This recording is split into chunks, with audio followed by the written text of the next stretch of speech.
Hello, welcome to Mark Langley's Horsemanship Podcast, a podcast helping people to understand their horses better, to provide solutions in a calm, connected way. I'm Jenny Langley, and with me is Mark Langley. Now, if you're familiar with Mark's teachings, you've probably started to pay attention to just how well your horse is responding to lead pressure. Today we're going to address some common problem scenarios where leading is involved, keeping horses in the green zone without blocking out or becoming agitated, leading with flow rather than having to keep asking for movement, and what to do when something spooks them on a lead. So Mark, let's start with the question which comes from Daisy, and she has a horse that she's been lead for a little bit, and then she'll have to wave the flag and get it to go again, but then it will go back into what she sort of calls stuck in the mud. It won't budge at all, and she's wondering how long she has to keep working like this. When can she transition away from the flag so that she doesn't have to keep using the flag? But first, I wondered if you could explain what's happening. Why is it that it's taking so much for her to get her horse to lead in the first place? The biggest thing that I come across with horses that have trouble leading is their awareness of, I guess, the tool that you're using. So they tend to sort of shut out a certain amount of pressure, zone out, and they're not really sort of listening to it. So they do a bit and then they phase out.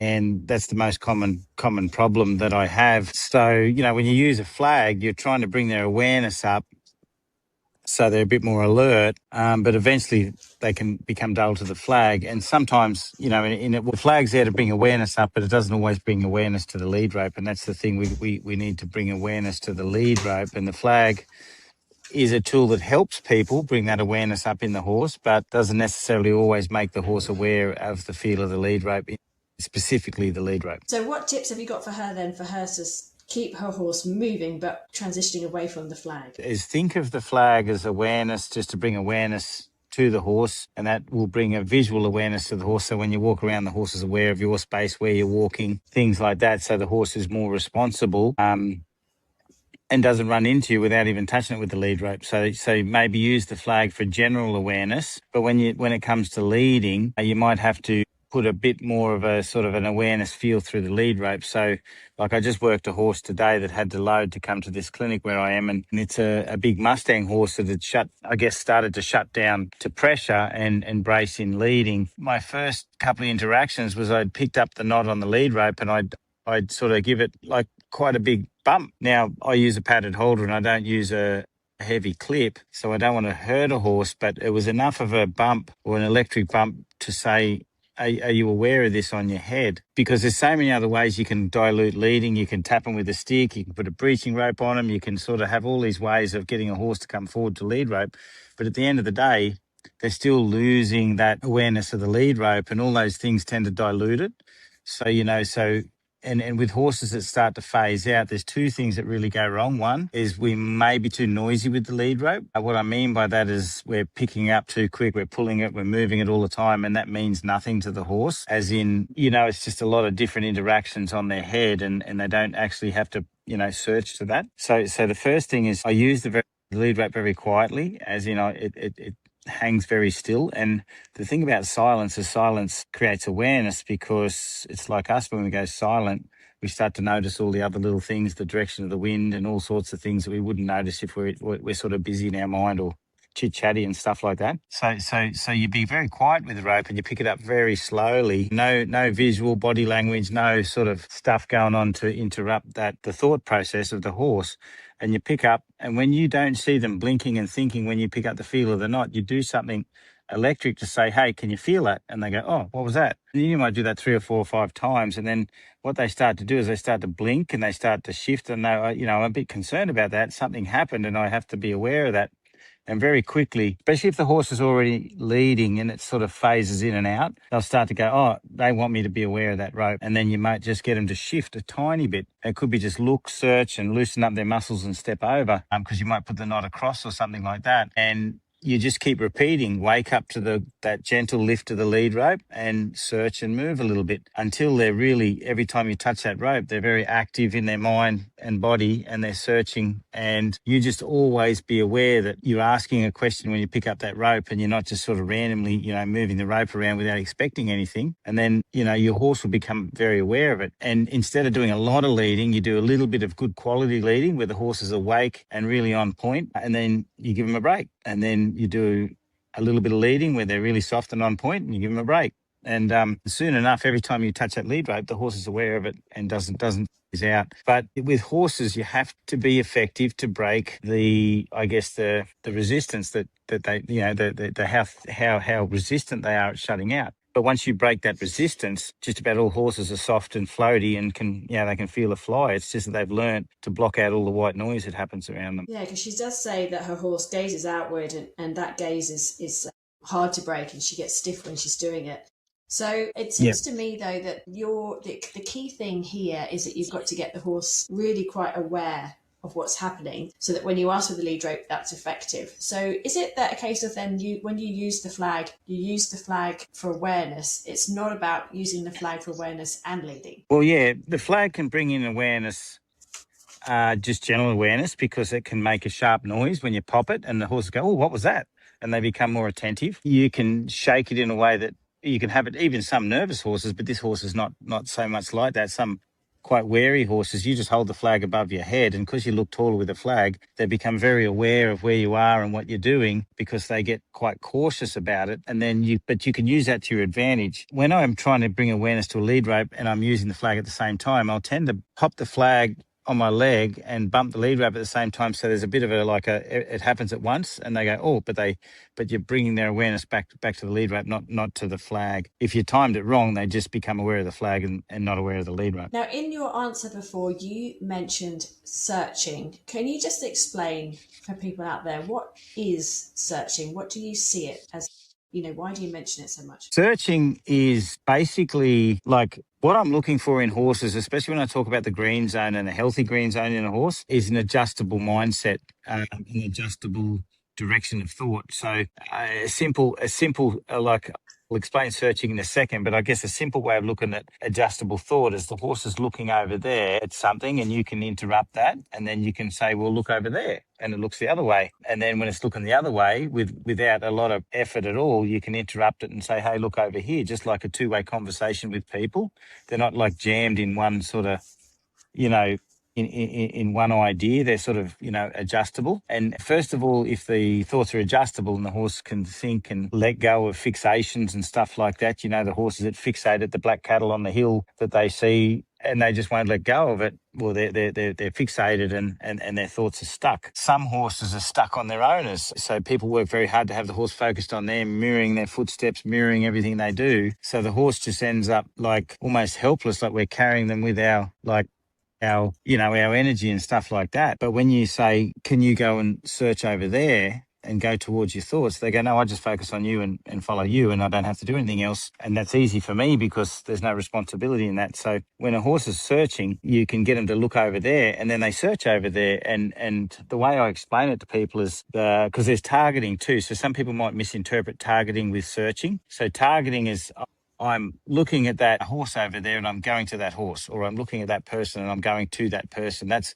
going to a target. That's not just looking out and going, I'm just going to see what I find along the way. So what I say is good searching is when a horse is searching into nothing and it finds something along the way. Bad searching is when a horse targets and it just looks at something to go to something. So it's almost like we were walking along, checking out the grass to see if we, lost a $50 note or something like that. We're just looking around, picking things out as we go. Almost like when you're stalking something, you're aware of everything that's coming along, you're aware of the ground, you're not just fixating on one thing going to it. So that's searching, and that's what all horses need to do to look after us and also be very good at processing their environment. Now, Christine is in the USA. She's actually in Oklahoma, so she's hoping to get to one of your clinics next year. She's having trouble keeping her horses in the green zone when she's trying to do a lesson. She says it seems the longer that she goes on the lesson, the more they either block her out or get agitated. She doesn't feel like she's making them feel good, like you say you'd like them to. They seem to respond to the flag at first, but then they block it out. She's just wondering if you have any tips about how you keep a horse in the green zone. I guess this comes down to timing. Yeah, it does. Feel and timing, and then about that old saying, feel, timing, and balance. It's the balance of what you do with the horse. It's the feel that you have to say, should I go any further? Is this enough? And the feel is the biggest thing. Is like sometimes I think people think their horse is in the green zone, but they're really lacking the right amount of awareness or something like that, and they're not quite there. When a lot of horses are still in the path of resistance, not in the path of least resistance, they get a bit sort of, a bit over it and they phase out, but they haven't quite found that real path. So it's a hard question to answer because, without being there could be little details. It could be just like I talked about the lead rope, when you pick up the lead quietly, does the horse respond softly? And, like some horses, like I said before with the leading, is I only ask them to wake up really well and search and follow a feel for a bit. And then I say, that's good, do that transition again. Whereas someone might go, oh, well, I've got the horse listening to the lead rope. I'm going to ask them to go around there. They're going to do a hindquarter yield. I'm going to lead them back over there. I'm going to jog them up and I'm going to do all this stuff. And then after a while, through all those questions, the horse starts to phase out again and lose interest. So, some horses that seem to be losing interest, I'll put a lot of emphasis on the quality of what they do, but not the amount of stuff they do. So I'll do something small very well, and I'll have quite a high expectation in it. So high expectations doesn't mean it has to do this amazing movement, as in all these things. It just has to maybe pick itself up, look really healthy-minded, search and step over. And then I might just repeat that till the horse does that maybe 10, 15 times, but it's something very easy for the horse to achieve. And the horse goes, geez, it's easy to follow a feel. I could do more of this. And then you start adding things together, all those transitions together, till the horse carries, the awareness the awareness holds the green zone, and then you've just done a half an hour, 40-minute session where the horse has owned it the whole way through. They've stayed there and you didn't have to do anything to interrupt them back into it, I should say. And that's what I've seen in a lot of clinics. I've worked on a lesson where maybe I've got a horse to be less shut down, and then it's started to become really aware. And then what's happened is the next day they do a whole session and I didn't even have to remind them how to wake up. They stayed awake the whole session and we achieved a lot. And sometimes it surprises me how well they've gone from not being awake and aware to suddenly very aware. And they as I said, they've owned it the whole time and I hadn't had to do anything about it. I think you just might be on a pivotal point of, you can get it, but you're not quite getting them to hold it. So maybe expect a little bit more in how aware they are, do a little bit less. Have time in silence too, because I think a lot of people in between add white noise by just being generally busy and a bit, they fuss around a bit doing things. Whereas I go, when the lady was watching my body language today, I said, how much body language am I using? She says, no, you're just sort of walking around really quietly. And I said, yeah, because I don't want to cloud the horse with all this other information. That silence can make them very aware. So be very specific on what you're asking. Don't do too much in the sense that you might be mixing a bit of body language with a bit of flag and a bit of rope, and it could be just still a bit much that your horse is starting to zone out to it. If when you're training your horse right from the very start, as soon as you put that halter on, they change. So Andrea, who's in Australia with us, she's got 2 off-the-track thoroughbred horses and they both hate having the halters on. She's noticed they'll follow her around and they'll stand still without the halter. So there's obviously a fair amount of trust. She says they know that I'm listening to them. But how do you overcome that problem? Well, firstly, if I do an analysis at a clinic of horses, different horses, I don't really sort of give someone a training program straight away until I've sort of worked out the biggest red flags. And when I'm analysing a horse or I'm trying to look at how has this horse been operated, trained, how has it been treated in the past, what's its history, and very quickly you can look at an ex-racehorse and go, it's been trapped in the field on its head by reins, by people jagging it, jamming it. So basically, if you look at one of those horses, that halter, that headgear that's been on that horse has really trapped it and constricted it when it's been anxious at these high octane races, so when there's a lot of pressure and there's a lot of stuff to worry about, so that the halters and the headgear's always been kind of constricting them. And so of course they don't want to put that thing back on because that's that emotional hobble that made them feel trapped. It's almost like putting an animal that's become free back in a cage again. And So for them, it's a cage, and that's why they have trouble with it. So we can do all these other things with them and, build better connection, be very aware of them. So it sounds like you've worked on listening to them, and so they feel heard. But we still have to put them through an experience that may be firstly feel bad for them, but we've got to take them through that experience and get them to feel good about that experience.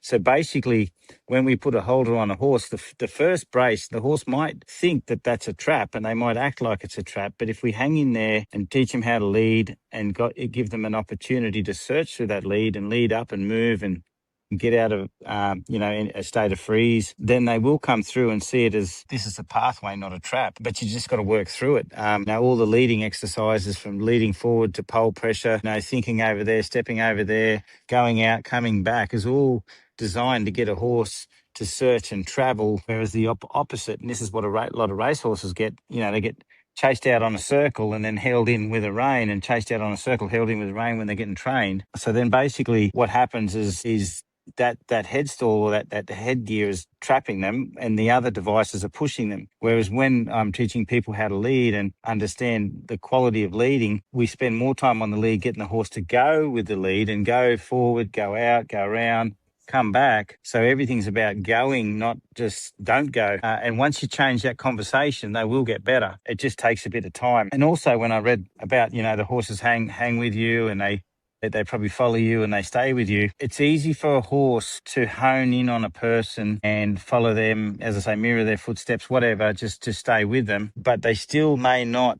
go out and be confident to process for themselves and be a good leader that looks after us when we ride them. So sometimes when they follow us, it's almost like we get so in tune with them and make them feel safe that they actually just lean on us in a way that they're like, well, you can lead, you can follow. I'll just hone in on you and follow you. And then it means I don't have to process all this other stuff because it's always been scary. So they almost can make us do that work for them. But to be a riding horse or a horse that's well on their own and processes the environment on their own, they have to do it themselves a little bit. So we got to get them to lead out and do it for themselves, not just kind of follow our feel all the time. So though it's nice when they follow our feel and it builds a safety and a connection, it doesn't empower the horse enough to do it on their own and fix their own problems. But it's needed. We still need that. We still have to build that with them, but we have to then, expand from there and get them to be confident. So using the halter more than that is going to help these two horses, but using it in the right way. It's in the right way. Like with a horse that's had trauma, trouble, anything in their past, the hardest thing, I go out and I work so many horses all the time that I'm so neutral about it. Like when I work some of my own horses, even when I was starting Hazel, I'm like, I don't really want to do that with Hazel. I like her. When I work with a client's horse, it's like, this is what your horse needs. And on the other side, it's going to feel a lot better. So I'm kind of neutral to that bit where there's a sticky bit in training. And it's the sticky bit where you're bringing a horse back to a place where it's worried, but then you're saying, here's your new alternative, where sometimes I think it's easy to want to, you've made a connection with them, you made them feel safe. You don't want to make them feel unsafe. You don't want to, bring trouble to the table again. But you kind of have to a little bit because they have to, for a horse to get over bad memories, you have to bring somewhat of that trouble to the table and say, now, this is a new way to process it. And then they go, oh, well, I'm okay with that now. And they get over it better. And then you don't have it coming back all the time when you least expected it, or when you can't control the environment and all that trouble all comes back again. You tend to erase it more by bringing them to the trouble to the table and dealing with it in the right way. Yeah, that's interesting that you don't just let them sort of continue to be these soft, perhaps slightly subdued horses, which are so cute when they are like that, but you're really encouraging them to get beyond that state. Horses can very quickly become a safety seeker, but that doesn't make them any better at problem solving. And the true softness comes through problem solving, not safety seeking. So yeah, the safety seeking, the connection can be like a dummy for horses, and they won't go back and learn how to problem solve. Interesting. So what about then when they're on the lead, but something scares them? So Shez from Australia has a thoroughbred mare, 8 years old. She's been following your leading and she's doing well. But the other day, whilst they were leading, something I think spooked her and she started snorting, her head went up, she wouldn't walk calmly, and she actually started to run on the long lead rope. Shez stayed with her, trying to calm her and changing her direction until she eventually relaxed. But Shez wants to know, was there anything that she could have done to help her before she got quite explosive? She did notice that she thinks there was a small calf next to her in the paddock walking around. Maybe that's what triggered her off. We don't know. But that scenario, I'm sure a lot of people are familiar with it. All of a sudden, they've got sort of a kite on the end of a rope, but it's not a kite, it's a big horse. What can you do? The funny thing about she thinks something got up the nose and the horse started to shake its head. Well, maybe it did get something up its nose. Maybe a bug or something went right up its nose, really shocked it. Maybe there was a distinct smell that the horse was not familiar with that suddenly was a strong smell that made it, quite irritated. Maybe the horse was quietly brewing, like one of those horses that seem quite quiet, then suddenly their worry cup's getting full, but you don't notice it until the calf tipped them over and then they had a bit of a meltdown. So it's hard to sort of know exactly what caused it. But either way, if I was to say, how can you prevent it? The better educated they are before you go out, the easier things are to prevent, or the less things happen. Those bad things happen. But I was kind of thinking, well, if the horse was shutting out a little bit and then was filling up the cup because it's generally pretty quiet, how do you prevent that? Well, that's you just got to be more mindful of your horse, and is it really listening? Is it really aware? Is it just following you and zoning out a bit, but it feels kind of good until a calf or a smell or something goes up its nose and it panics? So maybe is the horse a little bit too connected to the human and not processing its own environment? So if that was the case, I would usually get the horse to lead at a bigger, greater distance from me. I'd lead them behind me, but like 3 or 4 meters behind me, so they're in their own space when they're processing the new environments. So they're not just kind of handing it mostly over to us until something big frightens them. That means they're taking on things as they go. The horses that lead too close to us, they kind of sometimes rely on us until they, like I was just talking about the thoroughbred, until something big happens and then they spook. So that's them leading behind us at a distance. When the panic happens, if it was a fly getting up its nose or a really strong smell, it suddenly just spiked it. And, because no matter how good we train horses, no matter if you listen to my advice, I still have things happen and go, where'd that come from? I didn't expect that, no matter how good we thought we did. Then when those things happen, I just try and bring the horse out of it in a hurry. So I may just, in that situation, when the worst part of it started, I probably would just took the rope and just walked off in a new direction and just walked like nothing happened. And I'd probably walk fast enough that the horse goes, oh, where's he going? And I interrupted that thought process. So I would have been, probably quite quick to take up the lead and say, let go of that quickly and let's go over here, and walk away and take over the leadership quickly. So the horse goes, oh, where's he going? I've got to follow you quite fast. And then when the horse follows me quite fast, then all of a sudden, they've been interrupted. They're trying to rate me going, geez, where's he going in a hurry? And I just take over and maybe take them somewhere else for a bit if it's something big like that. Because I don't want to be messing around too much in that space and not being effective. I'd rather just say, let's go over here instead, get away from that space. We'll start again. So not hanging on to it is also quite an important part. You just move on. Yeah, move on, go to another space, reset. The best thing you can do with horses is reset them. And if that means go away from what you think might have scared them, as long as they recognise that whatever we did took them into a good place quickly and they felt better for it, then it's the same principle of them running with the herd back in the day when they did have, big predators chasing them. Run with the herd to safety and all, let's rest now, okay? Just follow the herd. Go with them. Sometimes, we just have to do that to make them feel that we did something to them that got them into a safe place. Great. And you're enjoying America. You're over there at the moment. Yeah. Sort of getting used to the coffee. Yeah, no, really enjoying it. I'm just, So I'm just near Santa Cruz. So Santa Cruz is, it's near the ocean. Apparently we're only 3 miles from the ocean. There's hills around the ocean. I haven't quite seen the ocean. And the hills around here are the redwood forest hills and stuff. So I'm quite excited. When I get a chance, I'm going to walk. Apparently there's an old growth forest, so old original trees that were never felled. So there's a lot of forests around here. So obviously it would have been felled back in the day, and a lot of it's regrowth, and that regrowth is massive as well. Yeah, there's an old growth forest, which I'm really excited to see those really big original redwoods. So I'm going to go for a bit of a walk. They're about 3 or 4 miles walk just into the forest. So when I get a chance, I'm going to go and have a look at them. It's just going to be cool. Got 10 people, and it's really nice. So, got some people that have been students of horsemanship for quite a while. Even one lady on the clinic that my host was telling me she goes back and she's also worked with Tom Dorrance when he was still alive. So it'd be great to catch up and meet her and work with her and a horse. And yeah, so it's really good. Fascinating. Great. Well, thank you for giving us the time, Mark. Really appreciate it. Thanks, Jenny, and thanks everybody. If you'd like to help apply any of these ideas to your own horse, you can join Mark Langley online. The membership gives you access to Mark's full training library, detailed step-by-step exercises and regular Q&A support to help you better understand your horse's behaviour, training and emotional responses. It's designed to give people more practical, thoughtful solutions that help horses learn with confidence, softness and understanding. To find out more, head to marklangley.com.au and click join.